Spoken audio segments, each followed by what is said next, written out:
We know the challenges facing our rural communities, but we also know the triumphs, the innovation and the ingenuity from far afield. And we've seen this highlighted, indeed, through the Bush Summit in recent weeks, with stories such as Caitlin Radford and Owen Woolies, a fifth-generation farmer. Caitlin was destined for a life on the land. The couple got their break in share farming, and now they own their own slice of Tasmania's paradise and are the next generation of Tasmanian farmers. Support indeed for our primary industries and the communities that they maintain is front and centre of our initiatives and our 2030 strong plan for Tasmania's future. In fact, in our first 100 days, we have delivered across agriculture, aquaculture, mining and forestry, along with the support for our broader economic growth and our jobs strategy. We are supporting our farmers as they continue to do what Tasmanians do best. They dream big, they work hard, they overcome obstacles, and they build a legacy for generations to come. 5 generations of my family have been farmers at Sassafras in northwest Tasmania. And I'm well acquainted to the challenges that people face on the land: water security, floods, and the market pressures. And I know their determination.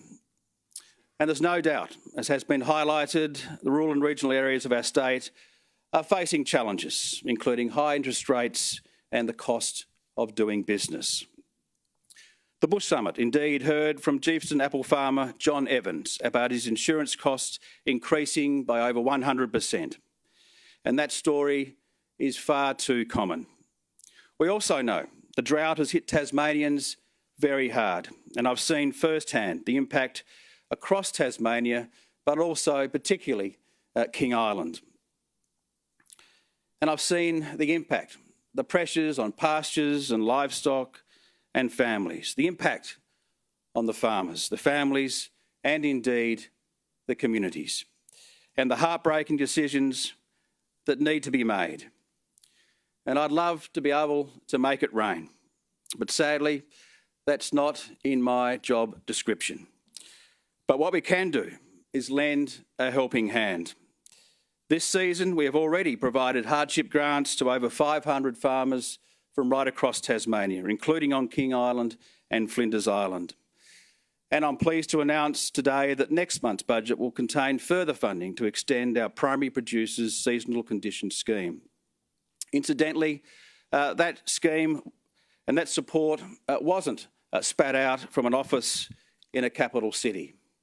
It's support that was tailored to meet the needs of those doing it tough, tailored through sitting alongside farmers at the kitchen table, walking the paddocks and the community forums, and delivered in partnership with organisations such as TAS Farmers, Rural Business Tasmania, Rural Live, TAS Farm Innovation Hub, and of course cross-agency support. Ultimately, what regional Tasmanians want is job security, and that's what we will be delivering in our upcoming budget. It will provide $13 million for Jobs Tasmania and the Regional Jobs Hub network. Every regional local government area in Tasmania is now serviced by a jobs hub. They have a mantra that it takes a village, and it's encouraging to see these innovative programs helping people in regional and rural communities. And we're also further developing our agricultural workforce by promoting agricultural careers, and equity and education, and particularly in rural and regional Tasmania, has long been a passion of mine. And we're investing in programs that begin in primary school and continue the education journey, connecting young people with agriculture all along the way. We want to change the perception that understanding of what it means to work in ag.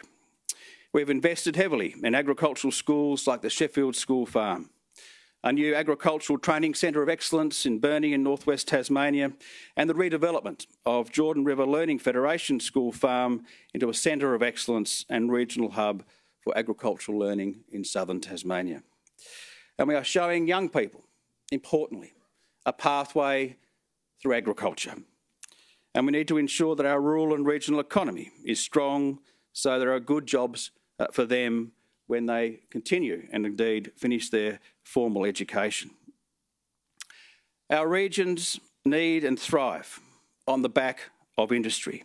And if we take a very quick glance back at our history, we can map the peaks and the troughs of our towns and the rise and fall of our industries. There's the hydro towns of Tarraleah and Wattamana, the mining towns of Gormanston and Queenstown. In their heyday, these communities were buzzing with thousands of locals. There were schools, shops, pubs, hospitals, footy teams, and a real sense of identity. But as industries developed, changed, or resources exhausted, the jobs vanished. The townspeople were forced to pack up and leave.